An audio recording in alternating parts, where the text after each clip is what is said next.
আসসালামু আলাইকুম। আজকে এখানে স্পেনের বার্সেলোনা শহরে হাজার হাজার বাংলাদেশি সবাই ছাত্রদের দাবির সাথে একমত, এবং এখানে যারা বাংলাদেশি আছে ওরা রিসেন্টলি বাংলাদেশ থেকে পড়াশোনা শেষ করে আসছে, এবং আমরা যেটা মনে করি এবং পুরা বিশ্বের মানুষ মনে করে যে শেখ হাসিনার পদত্যাগ হচ্ছে একমাত্র সমাধান।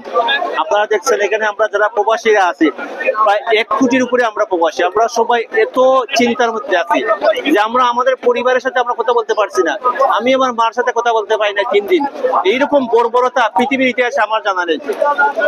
আমরা দেখেছি যে ইসরায়েল কিভাবে ফিলিস্তিনিতে অ্যাটাক করেছে, কিন্তু ইসরায়েল ওই জায়গায় মোবাইলের নেটওয়ার্ক বন্ধ করেনি, সাংবাদিকদের কোনো বাধা দেয়নি। কিন্তু আমাদের দেশের সরকার আমাদের বাচ্চাদেরকে, আমাদের সন্তানদেরকে মারার জন্য তারা নেটওয়ার্ক বিচ্ছিন্ন করে দিয়েছে, এবং সব বাহিনী এবং কি পুলিশ, সেনাবাহিনী সহ তারা জনগণের বিরুদ্ধে তাদেরকে দাঁড় করিয়েছে। আমরা সব প্রবাসীরা আমাদের দাবি একটাই যে আমরা মনে করি শেখ হাসিনা পদত্যাগ ছাড়া আমাদের দেশে শান্তি ফিরে আসবে না।